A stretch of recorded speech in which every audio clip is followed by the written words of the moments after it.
en 73 avant Jésus-Christ, dans une Rome à l'apogée de la puissance de l'Empire, s'étend sur une grande partie de l'Europe, de l'Asie mineure et de l'Afrique du Nord. Mais sous cette grandeur, il y a une autre réalité. Des millions d'esclaves capturés lors des conquêtes travaillent pour nourrir, construire et divertir l'élite romaine.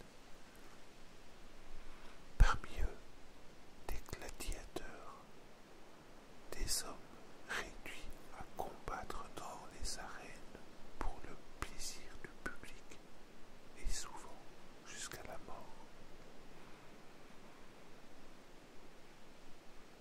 Spartacus est l'un de ces gladiateurs.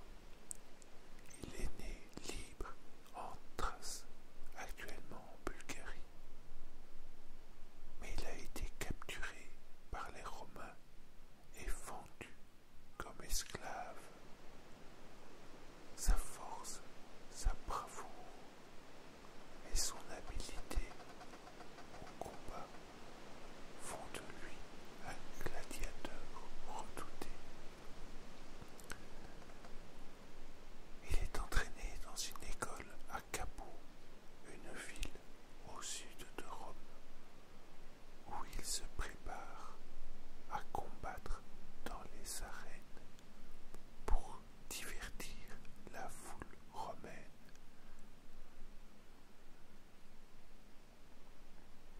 Mais Spartacus ne se résigne pas à ce destin. Dans son cœur, il rêve de liberté, de retrouver sa vie passée, loin des chaînes et des arènes. Il n'est pas le seul. Parmi les gladiateurs, beaucoup partagent ce désir de s'échapper de cette existence cruelle.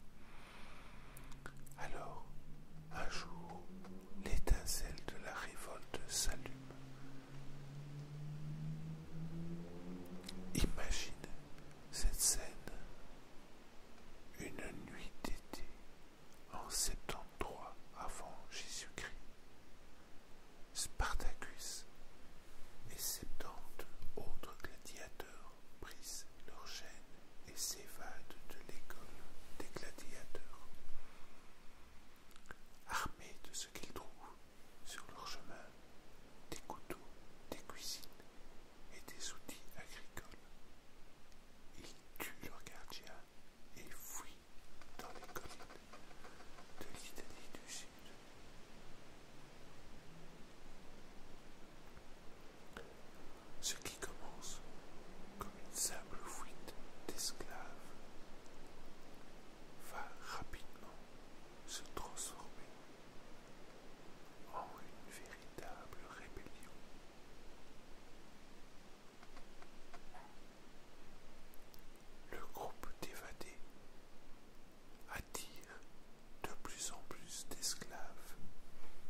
les hommes au nord, vers les Alpes, leur permettent de quitter l'Italie pour retrouver leur liberté dans leur terre d'origine.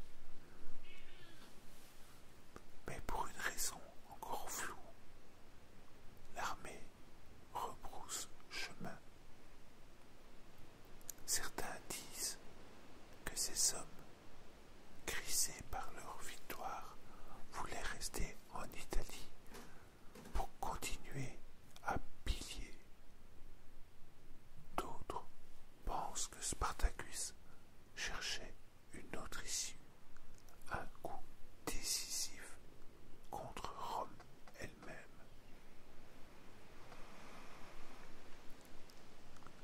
Et puis, en 71 avant Jésus-Christ, tout bascule.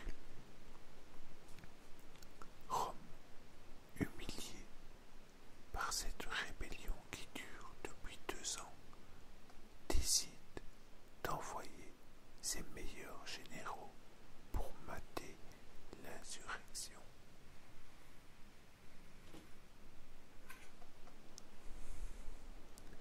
C'est Marcus Licinius Crassus, l'homme le plus riche de Rome, qui est chargé de reprendre la situation en main. Il déploie ses légions avec une rigueur implacable et Spartacus, bien qu'il remporte encore plusieurs victoires, voit peu à peu son armée se faire encercler. Imagine ces derniers jours.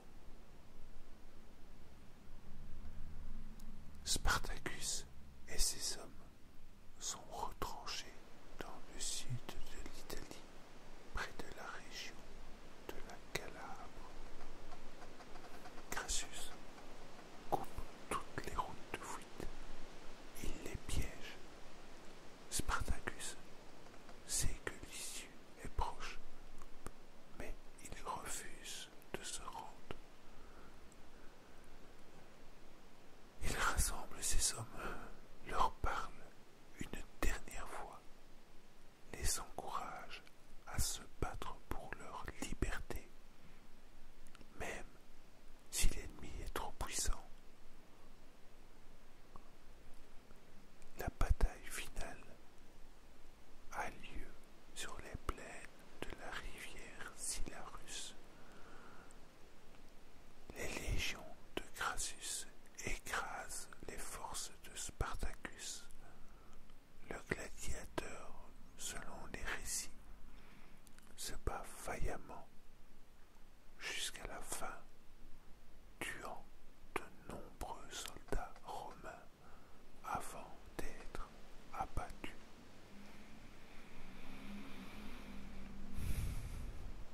Son corps, cependant, ne sera jamais retrouvé.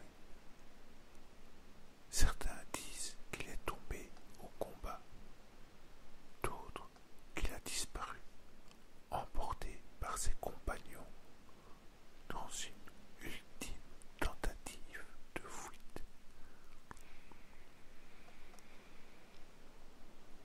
Mais la tragédie ne s'arrête pas là.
traverse les siècles.